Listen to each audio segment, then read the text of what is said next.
Assalamualaikum ya Sayyidi ya Rasulullah. Assalamualaikum ya Sayyidina al-Mahdi ya Khalifatullah. Assalamualaikum ya Sayyidina al-Khidir. Ya Balya bin Mulkan Abal Abbas. Assalatu wassalamu alaika ya abati. Ya Abaruhi. Ya Sayyidina Muhammad. Ya Sayyida Ruhi. Ya Sayyidina Ahmad Ruhullah.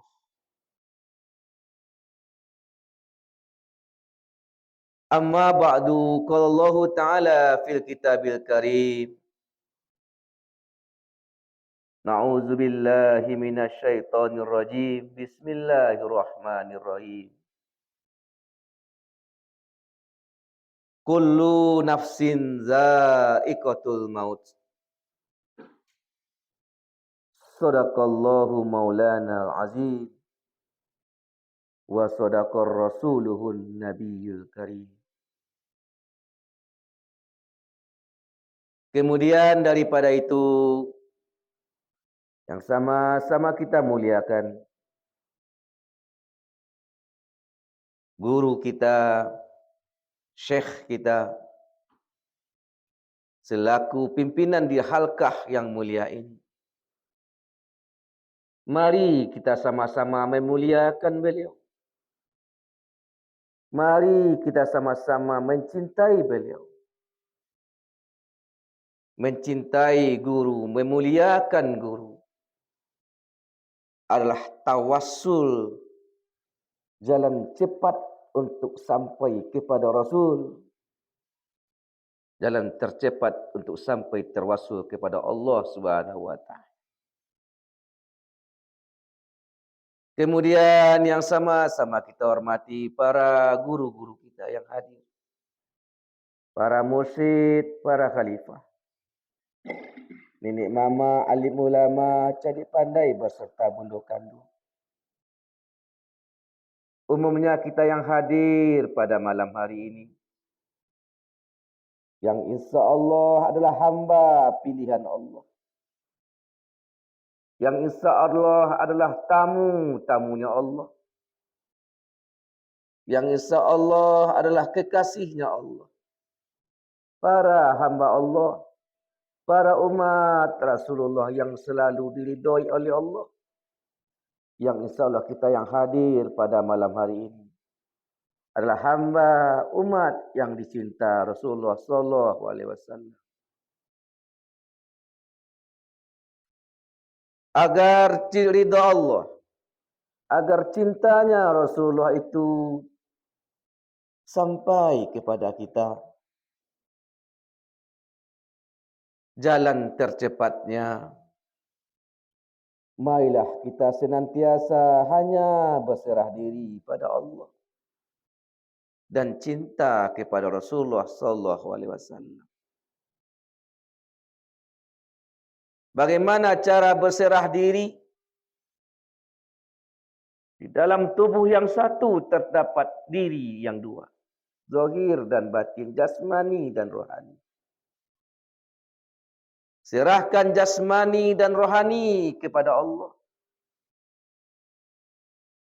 Bagaimana caranya agar jasmani dan rohani itu bisa berserah diri kepada Allah? Sama-sama berserah. Ternyata yang kita laksanakan, ternyata yang kita alami selama ini Bapak Ibu, mungkin sama kita, terlebih diri hamba pribadi. Ketika kita solat secara syariat, berdiri, duduk dan sujud, membaca ketika solat, zahiriyah telah berserah diri pada Allah, tetapi batiniyah tak berserah kepada Allah. Ini yang terjadi pada diri kita bersama. Kalau demikian caranya, berarti kita belum termasuk Orang yang betul-betul berserah diri kepada Allah secara kafah.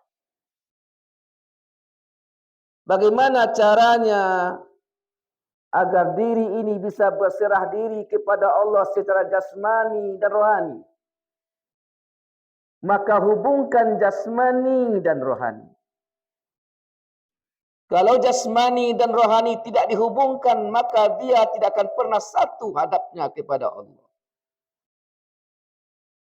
Maka alat penghubung antara jasmani dan rohani adalah kolbu kita masing-masing. Berarti kolbu harus hidup. Jangan sampai mati. Bagaimana kolbu yang hidup? Kolbu yang sudah ada nama Allah. Kolbu yang sudah bertengger nama Allah. Yang sudah diisi dengan nama Allah. Maka kolbu yang ada nama Allah, itulah yang menghubungkan antara jasmani dan rohani. Jasmani memandang kolbu yang bernama Allah. Ruhani memandang kolbu yang bernama Allah. Satu pandang kepada nama. Inilah alat penghubung kepada Allah Subhanahu wa ta'ala. Berarti maknanya, wajiblah bagi kita agar kolbu diisi, ditalkinkan nama Allah. Bagaimana makna talkin? Ditalkinkan oleh ahlinya. Distempel, dimasukkan kalimat Allah ke dalam kolbu kita masing-masing. Yang kolbunya sudah memiliki nama Allah. Siapakah kolbu yang memiliki nama Allah? Tentu guru-guru kita. Minta kepada guru talkinkan kalimat Allah dalam kolbu. Sehingga ada nama Allah di kolbu. Kita hidupkan dalam keadaan berdiri, dalam keadaan duduk, dalam keadaan berbaring. Kita hidupkan kalimat Allah yang telah ditalkinkan oleh guru. Baru ada hubungan jasmani dan rohani. Baru bisa berserah diri kepada Allah Subhanahu wa ta'ala. Kalau sudah berserah diri kepada Allah, zahir dan batin berserah pada Allah. Pintu gerbangnya kolbu yang bernama Allah. Tunggulah rasa akan diberikan oleh Allah. InsyaAllah Allah akan memberikan rasa. Apa rasa yang diberikan Allah? Tentu rasa bersertanya. Siapa yang banyak kita ingat dalam kolbu, siapa yang banyak kita sebut dalam kolbu, maka itulah yang kita rasakan. Kita berusaha mengingat nama Allah dalam kolbu, maka terasalah diri beserta Allah. Muncul rasa beserta Allah. Maka pertahankan rasa itu. Sekali rasa Allah kita rasakan. Sekali rasa beserta Allah kita raih. Maka rasa itu takkan pernah hilang dalam ingatan kita. Kita bawa rasa itu menyembah Allah. Kita bawa rasa itu hidup di muka bumi Allah. Yang tak kalah penting nanti kita bawa rasa beserta Allah itu. Ketika nyawa kita keluar dari jasad kita masing-masing. Inilah makna akhir kalam la ilaha illallah dakhalatul jannah. Siapa akhir kalamnya la ilaha illallah adalah masuk surga, kata Rasul. Mana itu akhir kalam? Di akhir kalam berarti tidak berkalam. La ilaha illallah masih kalam. Tapi akhirnya adalah ujung kalam itu merasakan dengan nama Allah yang punya nama. Keluarlah nyawa dari jasad kita masing-masing. Merasakan dengan yang punya nama. Yaitu Allah Subhanahu wa ta'ala. Itulah akhir kalam yang sesungguhnya. Dengan merasakan diri beserta Allah, maka terasalah segala pemberian Allah. Ternyata semua yang terjadi pada diri adalah kodrat dan iradatnya Allah. Sadar kita semua pemberian Allah ada rahmat. Semuanya tidak ada lagi kesusahan. Tidak kita baca lagi penderitaan. Karena kita sadar semua pemberian Allah adalah rahmat Allah. Tak pernah berhenti nikmat Allah itu. Mulai dari kita bangun pagi tadi sampai tidur. Malah sampai nanti nikmat Allah itu berakhir ketika nyawa sudah di tenggorokan. Disitulah berakhirnya nikmat Allah Subhanahu wa taala. Maka sepantasnya kita bersyukur kepada Allah sebanyak-banyaknya bersyukur. Bagaimana banyaknya bersyukur sebanyak nikmat yang kita terima. Kapan nikmat Allah itu berakhir? Tentu ketika nikmat Allah itu berakhir ketika nyawa sudah sampai di tenggorokan. Maka bersyukurlah kepada Allah sebanyak nikmat yang diterima. Maknai syukur itu, apa itu syukur? Kalimat syukur, alhamdulillahirabbil alamin, segala puji hanya milik Allah. Tetapi makna syukur adalah kalimah alhamdulillah, berterima kasih kepada Allah. Berterima kasih kepada Allah atas segala pemberian Allah. Jadilah setiap diri kita yang hadir pada malam hari ini menjadi ahli syukur kepada Allah. Jangan sekedar bersyukur, tetapi menjadi ahli syukur. Apa itu ahli syukur? Yang senantiasa bersyukur kepada Allah. Siapakah yang bersyukur senantiasa kepada Allah? Setiap napas bersyukur kepada Allah. Bagaimana setiap napas itu bersyukur kepada Allah? Setiap napas, setiap tiupan napas, hembusan napas, tak pernah luput dengan Allah Subhanahu wa taala. Selalu ingat kepada Allah. Inilah ahli syukur yang sesungguhnya. Baru diucapkan kalimah alhamdulillahirabbil alamin. Terima kasih ya Allah. Engkau izinkan juga napas kami keluar masuk ya Allah. Engkau izinkan juga napas kami keluar masuk ya Allah. Bersyukur kami kepada terima kasih ya Allah. Jadi jadikan setiap napas. Apa itu napas? Waktu. Jadikan setiap waktu itu bersyukur kepada Allah Subhanahu wa taala. Maknanya selalu merasa dengan Allah Subhanahu wa taala. Kemudian Bapak Ibu, selawat dan salam. Salam rindu kita. Salam cinta kepada yang pantas dicinta. Kepada yang pantas kita rindukan. Siapakah beliau? Habibana. Kekasih Allah, kekasih kita. Muhammad Rasulullah sallallahu alaihi wasallam.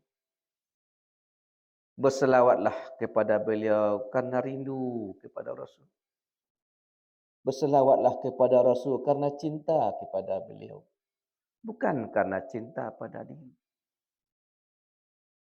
Maknai selawat itu Bapak Ibu. Ketika kita baca selawat, qalbu memaknai. Apa kata qalbu? Ya Allah, sambungkan rindu kami kepada Rasul. Sambungkan cinta kami kepada Rasul. Sambungkan kasih sayang kami kepada Rasul. Sambungkan jasad kami kepada Rasul. Sambungkan zahir ruh kami kepada Rasul. Sambungkan zahir dan batin kami kepada Rasulullah sallallahu alaihi wasallam. Karena makna selawat itu sallu, kata sallu arti hubungkan. Hubungkan diri dengan Rasulullah sallallahu alaihi wasallam. Kalaulah diri berhubung dengan Rasul, kalaulah mahabbah cinta kepada Rasul, cinta berhubung kepada Rasul, maka insya Allah kita akan mendapatkan cinta Allah Subhanahu wa taala. Inilah jalan tercepat tawasul.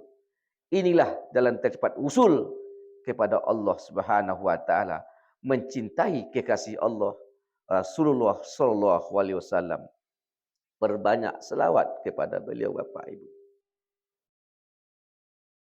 Apa itu selawat? Selawat itu rahmat Allah. Siapa yang berselawat pertama kali kepada Rasul? Bukan kita Bapak dan Ibu. Kita tak pandai berselawat. Yang berselawat kepada Rasul adalah Allah. Innallaha wa malaikatahu yusalluna 'alan nabi. Ya ayyuhalladzina amanu sallu alaihi wa sallimu taslima. Sesungguhnya Allah dan para malaikatnya berselawat kepada Rasulullah sallallahu alaihi wasallam. Apa selawat Allah kepada Rasul? Rahmah. Rahmatullah, rahmat Allah tercurah kepada Rasulullah sallallahu alaihi wasallam. Itu selawat Rasulullah. Jadi selawat itu adalah af'al Allah, perbuatan Allah, bukan perbuatan kita. Apa itu kak makna selawat? Rahmat Allah, kasih sayang Allah, cintanya Allah kepada Muhammad. Itu yang berselawat. Jadi kita baca selawat. Allahumma sholli ala Sayyidina Muhammad wa ala ali Sayyidina Muhammad. Siapakah yang berselawat sebenar? Itu Allah. Jadi bagi kita Bapak Ibu yang diringankan lidahnya berselawat kepada Rasulullah mujuna. Kenapa? Orang-orang yang diringankan lidahnya berselawat kepada Rasulullah, sebenarnya Bapak dan Ibu, Allah mempersertai kita berselawat kepada Allah, kepada Rasulullah. Dibawa nyawa oleh Allah untuk berselawat kepada Rasulullah sallallahu alaihi wasallam. Berarti sebenarnya kandungan selawat itu Bapak Ibu, orang-orang yang berselawat kepada Rasulullah berarti dia sedang beserta Allah, beserta af'alnya Allah, beserta perbuatannya Allah. Allah sedang berbuat. Kita di situ ketika itu begitu dekatnya orang yang ahli selawat kepada Rasulullah sallallahu alaihi wasallam. Kalau memang boleh itu Bapak dan Ibu, paksalah diri untuk selalu berselawat kepada Rasul. Kalaulah muncul rasa, kalaulah kita paksakan diri untuk berselawat kepada dalam keadaan apapun, dimanapun berada. Berselawatlah kepada kita pasukan, apapun selawat pendek sekalipun. Sallu ala Nabi, sallu ala Nabi. Kayak itu yang dapat. Allahumma sholli ala sayyidina Muhammad wa ala ali sayyidina Muhammad. Terserah. Tapi jangan pernah berhenti berselawat kepada Rasul. Kalaulah kita berselawat pada itu, insya-Allah nanti ujung-ujungnya kita dibersertakan Allah untuk berselawat bersamanya.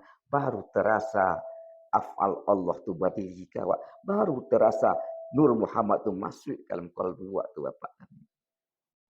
Baru rahmat Allah yang tercurah kepada Muhammad itu akan mengalir kepada kalbu kita Bapak. Perbanyak selawat kepada Rasulullah sallallahu alaihi wasallam. Buanglah keinginan-keinginan yang remeh-remeh. Ingin kaya, ingin sehat, ingin sukses, ingin segala macam. Buang. Kenapa berselawat kepada Rasul? Karena Rasul pantas diselawatkan. Kenapa berselawat kepada Rasul? Karena kita cinta dan rindu kepada beliau. Kemudian Bapak dan Ibu, mari sebelum kita masuk kepada pengajian, kita berselawat kepada Rasulullah sallallahu alaihi wasallam. Salah satu isi kandungan selawat itu Bapak Ibu adalah penerang kalbu. Memberikan cahaya kepada sudur, kepada kalbu. Memudahkan segala urusan awak. Itu isi kandungan selawat itu. Kenapa? Bagi Rasulullah tak ada yang sulit. Mudah urusan Rasulullah sallallahu alaihi wasallam. Kita bersamanya melalui selawat, bertalawasul melalui selawat. Insya-Allah kalbu kita disinari oleh cahaya Nur Muhammad. Nurullah masuk dalam kalbu kita. Inilah kebahagiaan yang sesungguhnya. Inilah surga yang sesungguhnya Bapak dan Ibu. Berselawat kepada Rasul apapun bentuknya. Pautkan hati kepada Allah. Berselawat dengan pautan hati kepada Allah. Kemudian apapun bentuk selawatnya. Pada malam hari ini, Abu Bakar berselawat bersama-sama. Berselawat bersama-sama. Kalau seandainya Bapak Ibu tak bisa mengikutinya, Aminkan saja. Kalau bisa kita baca bersama-sama. Apa selawat kita bapa dan ibu? Pertama sekali selawat tibil qulub, khabat hati. Yang kedua selawat kebahagiaan. Mohon cahaya nur Muhammad itu masuk ke dalam kalbu kita. Masuk dalam kalbunya saudara awak, keluarga awak, anak awak. Kepada kalbunya para guru-guru awak. Kepada kalbunya orang-orang mulia, orang-orang alim. Dan kepada kalbunya para penuntut-penuntut bapa dan ibu laki-laki dan perempuan. Mulai hari ini sampai akhir. Itu kandungan selawat yang membaca pada malam ini. Astaghfirullahaladzim. Astaghfirullahaladzim. Assalamualaikum ya Sayyidi ya Rasulullah.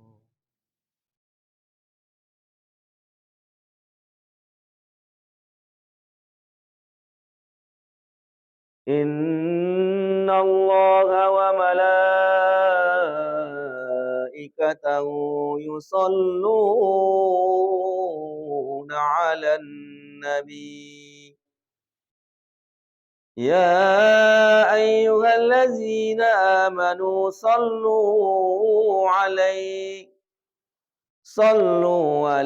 wa sallimu taslima.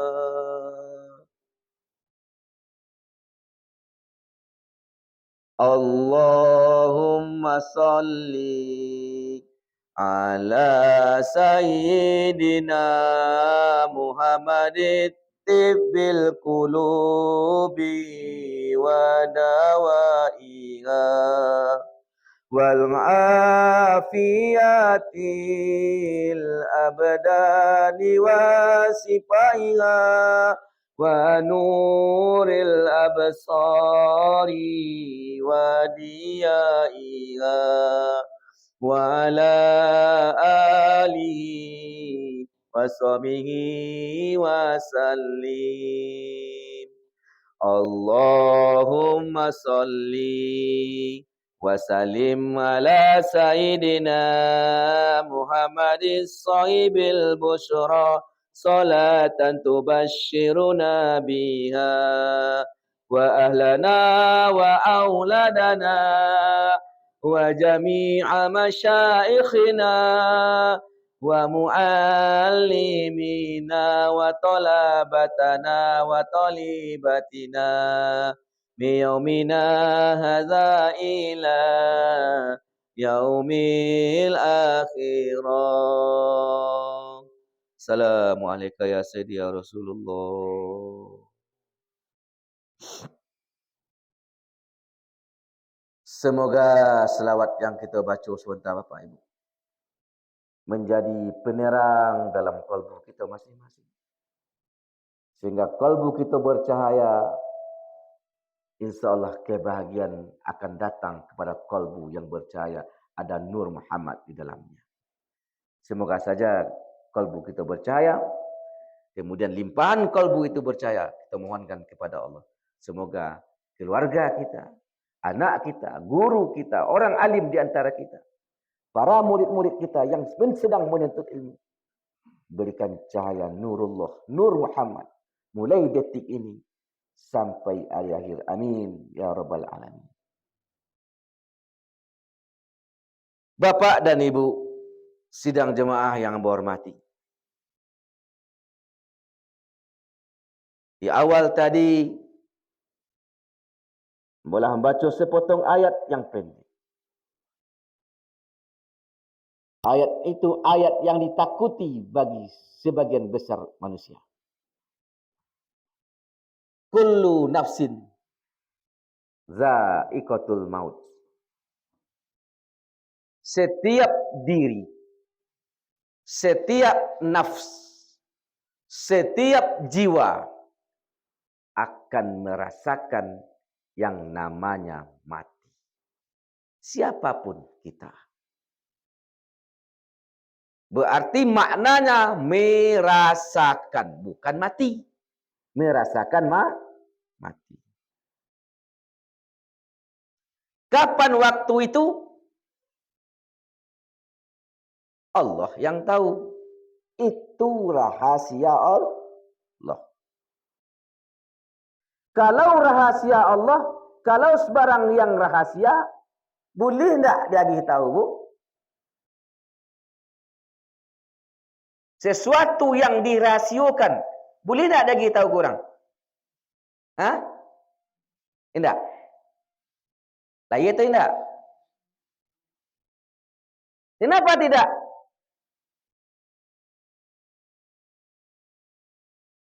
Sebenarnya boleh diberitahu. Kepada siapa? Kepada yang dipercaya. Kepada al-amin, orang-orang yang dipercaya. Ibu punya rahsia. Boleh jadi ibu buka rahsia ibu kasih ke orang yang ibu percaya. Kalau tidak ibu percaya, boleh kita tahu? Tidak begitu juga Allah. Ternyata pun rahsia yang dikandung oleh Allah pun diberitahu juga oleh Allah. Kepada siapa? Kepada orang-orang yang dipercaya Allah. Contoh. Di dalam kita berkhalwat, dalam kita suluk Bapak Ibu, mungkin Allah memberikan rahsia kepada kita. Mungkin diberi rasul, beri kasaf segala macam. Ya Bu, ada yang terjadi mungkin model itu. Itu rahasia. Tetapi ada sebagian kita orang sesuluk atau murid pakai cekkan ke kawan. Baca ceritanya. Ni ambo malam berzikir. Ibu cahaya putih. Duduk muka ambo ni tak lang coga ni. Baca cerita ke kawan. Ada orang macam itu tak? Allah lah barasio kainyo, bakecenya. Kalau boleh komentar kita, maka rahsia tak akan dibuka doa kawan.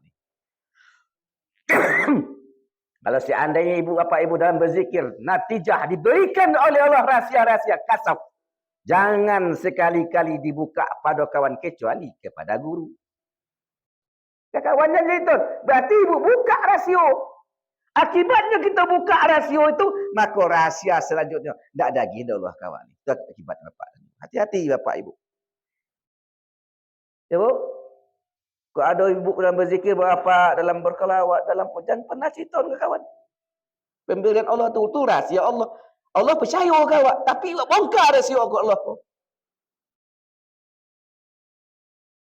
Awak rusak kepercayaan Allah. Tak berusaha suruh boleh. Hati-hati dalam beramal. Kebanyakan orang mereka itu. Mungkin yang merasa gembira atau banyak kali tak. Orang-orang sebagian dari ahli-ahli zikir itu Bapak dan Ibu.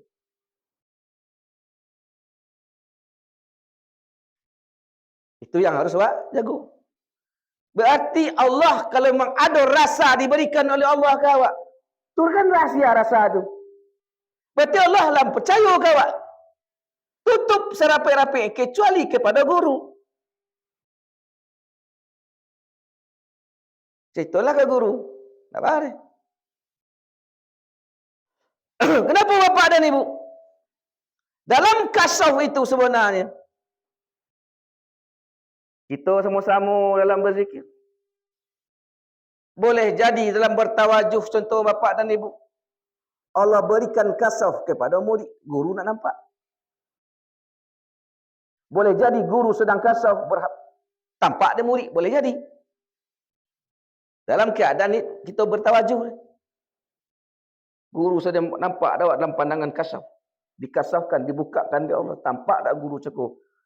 Atau dalam keadaan, kok Josia lah, begitulah kira bapak dan ibu. Berarti dibukakan Allah. Jangan pernah ceritakan kepada kawan-kawan. Kenapa? Kerana itu rahsia Allah. Rahsia kau tak boleh dibuka. Tapi dibuka kepada orang yang dipercaya. Awaklah dipercaya oleh Allah. Awak bongkar dulu. Akhirnya Allah tak percaya ke awak ni.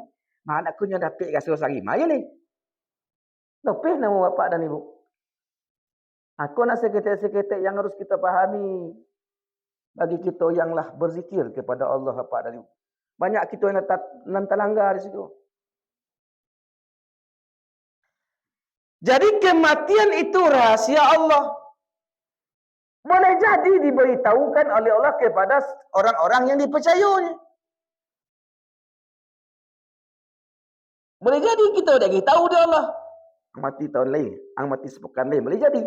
Orang tu mati. Boleh kita tahu apa dan ibu. Kenapa kita dipercaya oleh Allah? Jadi kalau masalah kematian yang pasti datang, bara jarak kematian tu jawab. Jauh itu dekat. Jauh itu dekat, Bu. Sangat dekat. Kematian itu lebih dekat daripada kekasih awak, daripada anak awak, daripada diri awak pun lebih dekat kematian itu. Bagaimana kedekatan kematian itu? Satu nafas keluar, tak ada jaminan masuk balik. Itu dah kematian. Kau nak mongok ya, bernafas. Ketika nafas keluar, dia ada jaminan masuk balik. Itu dekik kematian. Kalau yang mendakik benar kematian itu Bapak Ibu, kita bersama-sama. Maka Nabi berpesan, ingatlah mati. Banyak-banyaklah mengingat mati. Jangan berfikir kematian, mengingat mati. Kata Nabi, hadiah terindah bagi orang beriman adalah kematian. Hadiah yang paling rancak, hadiah terindah adalah kematian bagi orang yang beriman. Itu hadiah terindah. Kita boleh suka hadiah terindah, Bu. Baik, Bu. Dia gini Allah kini bala nama. Apa hadiah terindah? Kematian. Dan nama ni, Bu. Ya, Bu.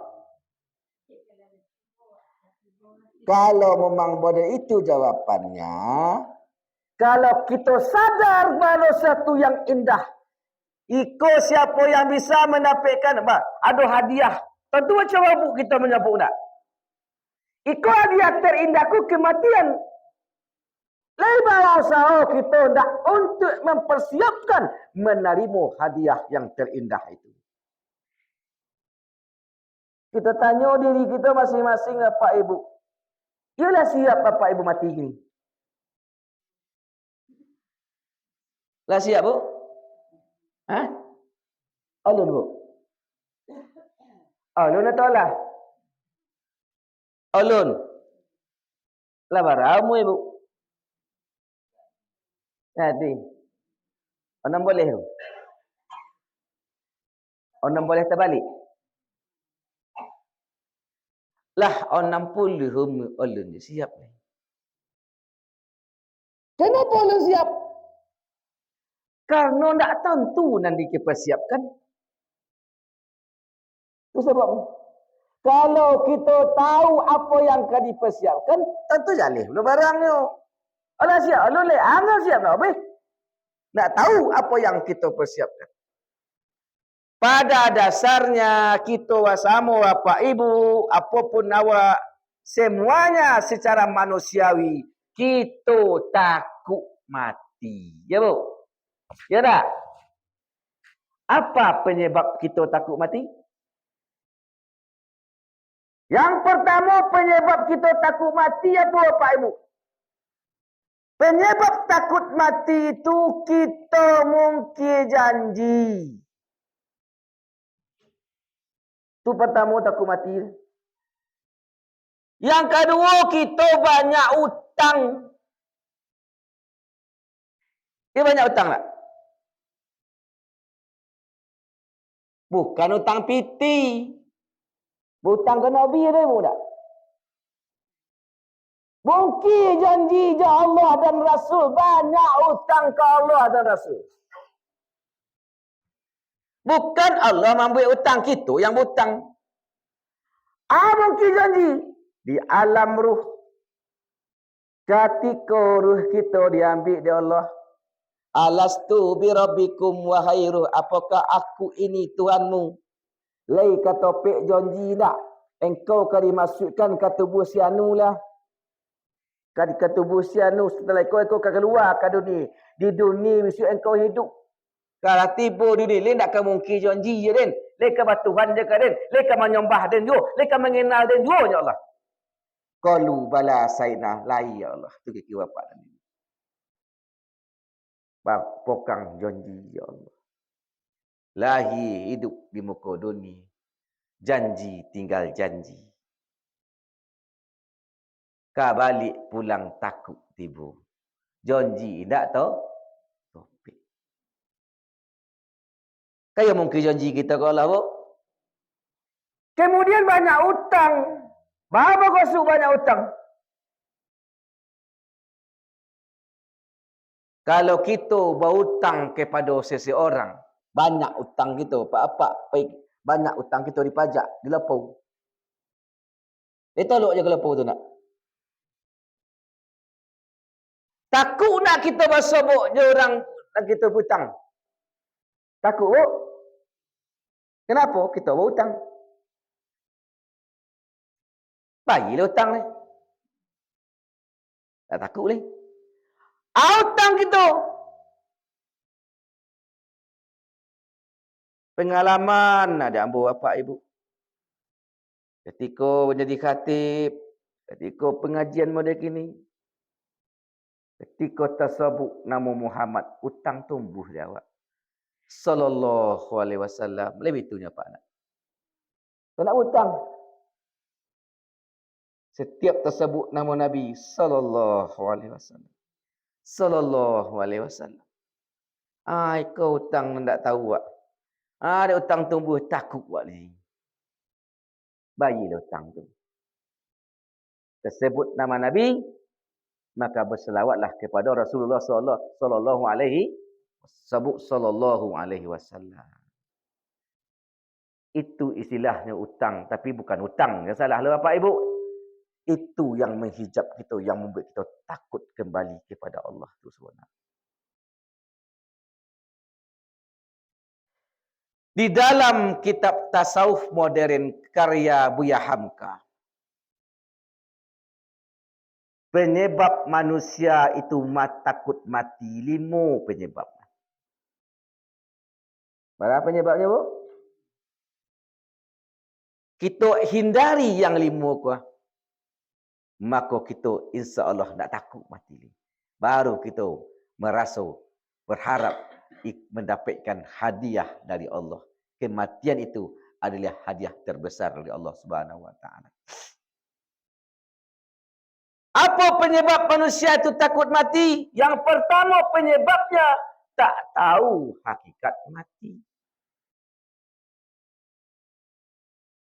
Apa itu hakikat mati? Hakikat mati, inna lillah wa inna ilaihi raji'un. Sesungguhnya segala sesuatu datang dari Allah dan kembali kepada Tuhannya. Dahulu kita datang dari Allah, ya Bu. Kembali ke mana? Ya ke Allah tak?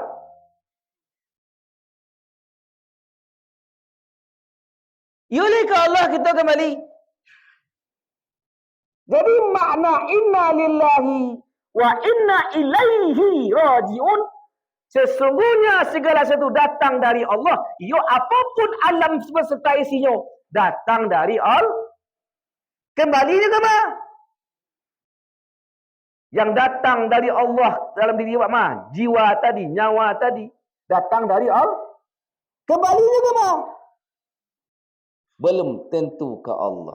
Itu masalahnya. Ilaihi raji'un. Kata pangka inna lillah illah. Kata di awal di akhir wa ilaihi. Ya, kan beda Bu. Nampak tamu inna lillah illah. Yang di ujung wa inna ilaihi kata Allah situ. Berarti apa maknanya? Segala sesuatu tu pasti datangnya dari Allah dan kembalinya ke mana? Kepada kasihan yang dipertuhankannya. Sia yang wak patuhankan di muka dunia, maka kakiun kembalinya kasih tu poinyo. Siapakah yang awak patuhankan di muka dunia ini? Lihat Allah nak. Kalau oleh Allah, baru kepada Allah kembali. Kalau anak, ke anak kembali. Kalau harta, ke harta kembali. Ilaihi, kepada yang dipertuhankan. Itu maknanya. Dan kembali kepada yang dipertuhankan. Siapa yang wak pertuhankan di muka bumi itu?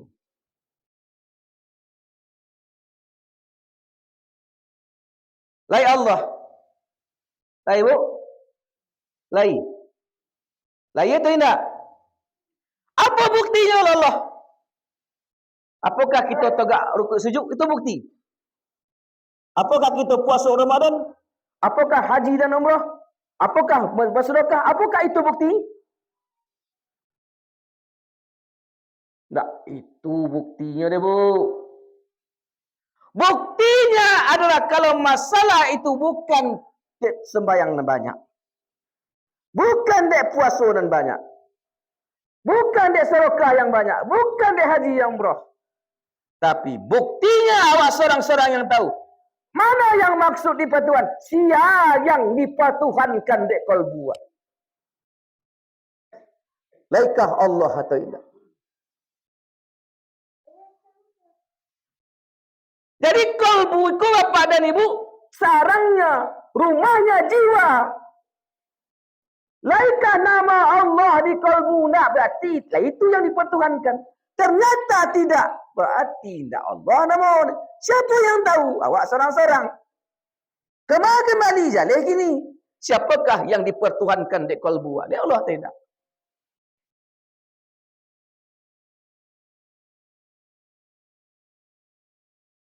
Jawablah dia Pak Ibu seorang-seorang. Tak bisa mau nokok lagi. Jadi kemana kembali ya Pak? Sia yang dipertuhankan. Apa yang maksud dipertuhankan? Sia yang dicintai di kalbu. Sia yang dominan dalam kalbu. Lai Allah atau dunia. Kalau Allah berarti itu Tuhan. Kalau tidak.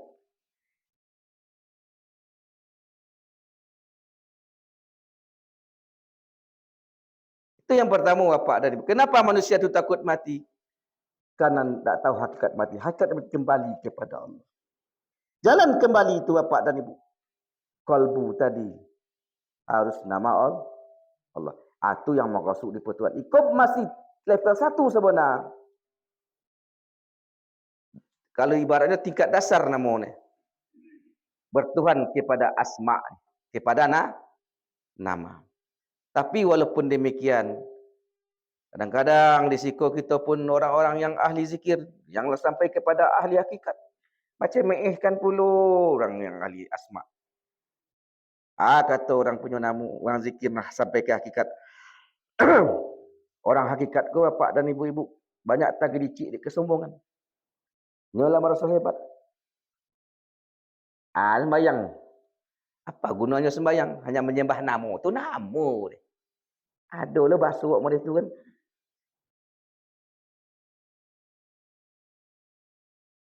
Apakah nama tak berarti? Berarti nak nama bapak ibu?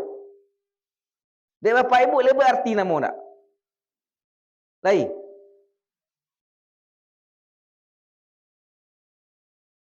Nama itu sangat berarti. Ambo tulis nama bapak ibu di keroteh. Ambo ludahi banyak bu. Banyak pak. Kau bangi pada? Bangi ada mah.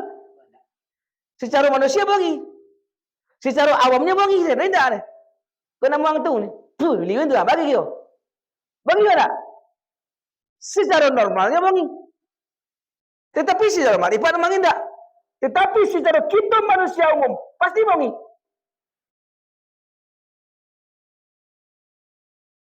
Jadi memang begitu jalannya bapak dan ibu.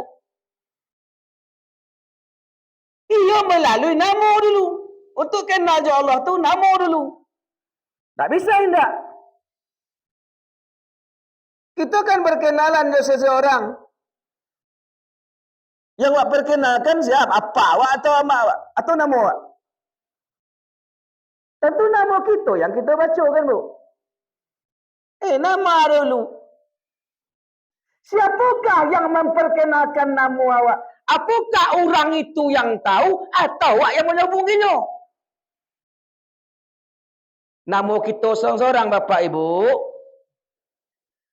Kita menyebutkan kepada kawan awak itu atau kawan itu yang menyebut nama awak? Awak yang menyebutkan nama awak kepada orang yang ingin kenal awak. Jadi level zikir asma itu ujungnya yang punya nama itu pun, yang menyebut namanya baru kita kenal. Selama kita imak-imak je dulu, kita tahu je nama. Ujungnya nanti apabila yang punya nama itu benar yang menyebutkan namanya ke awak, baru kita kenal dengan yang punya nama. Ya, Bu? Tapi kalau tidak, kita tokok-tokok aja baru tahu itu nama orang tidak, kan itu. Jadi intinya mau itu zikir tadi. Kenal dengan nama kita, baca namanya. Akhirnya nanti orang yang punya nama, yang menyebut namanya ke awak. Dah sebut nama awak, kenal je orang. Ma yang lebih tahu awak jadi diri awak atau orang tu jadi diri awak? Mana lebih tahu? Lebih kenal awak je awak lain daripada orang mengenal awak. Walaupun itu bini awak, walaupun itu suami awak seseorang bapak, lebih kenal awak je diri awak lain daripada orang yang mengenal kita bapak dan ibu.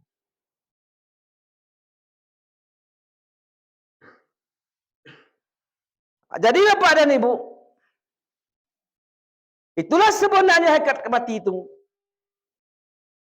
Jalihkan kembali. Hakikat kematian itu sesungguhnya adalah kembali kepada Allah. Untuk bisa kembali kepada Allah, tentu kenallah dengan Allah. Supaya kenal je Allah, kuncinya kenallah dengan orang yang kenal dengan Allah. Siapa yang kenal je Allah? Tentu Rasulullah. Kalau kita nak kenal je Rasulullah, maka kenal pula lah dengan orang yang kenal je Rasulullah. Saya kenal Rasulullah, sahabat. Kalau kita tak kenal je sahabat, maka kenal pula lah orang yang kenal je sahabat. Tentu murid sahabat. Kalau kita tak perlu bersobok pula, nak kenal pula je murid sahabat. Kenal je muridnya, kenal je muridnya, kenal je muridnya. Kenallah dengan guru akhir zaman. Al-ulama warisatul anbiya. Jadi berkenalanlah je guru akhir zaman yang menyambung kepada Rasulullah sallallahu alaihi wasallam. Berarti intinya berguru gitu Bapak dan Ibu untuk sampai kenal dengan Rasulullah, untuk sampai kenal dengan Allah Subhanahu wa taala. Itu yang pertama Bapak Ibu. Yang kedua Bapak dan Ibu, kenapa manusia itu takut mati? Disebabkan karena tidak tahu kama setelah mati. Tidak tahu jalan kama ke Allah, dia tidak tahu jalan. Tidak tahu jalan kepada Allah.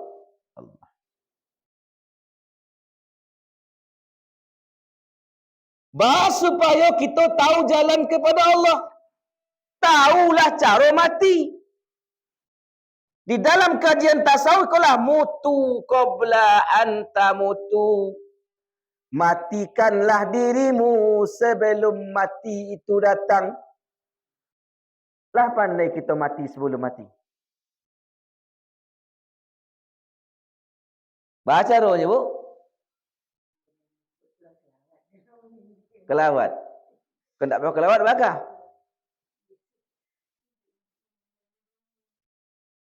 Jadi yang bermaksud mati sebelum mati itu Matikan dirimu sebelum mati. Apa maknanya matikan sebelum mati itu Bapak dan Ibu? Di dalam diri kita Bapak dan Ibu, Allah tajolikan sifat maknawiyahnya. Sifatnya? Sifat ma'aninya. Mana sifat yang tujuh? Dia tahu? Si Hayyun, Alimun, Basirun, Qadirun, Sami'un, Mutakallimun. 7 sifatnya. Ulang balik. Hayyun, Alimun, Qadirun, Maridun, Sami'un, Basirun, Mutakallimun. Sifat Allah 7. Basar, Sami, Hayat. Itu enak 7 sifat. 7 sifat ma'ani, 7 sifat ma'nawi. Dia. Mana sifat ma'ani? Hayat, alim, qadrat, iradat, basar, sami, kalam. Mana maknawiyahnya? Hayyun, alimun, qadirun, maridun, sami'un, basirun, mutakallimun. Mematikan. Mutu qabla anta mutu. Aku dasar pertama. Mematikan diri sebelum mati. Maksudnya, caranya ibarat HP menonaktifkan sifat hak dan ma'anawiyah. Mengontukkan.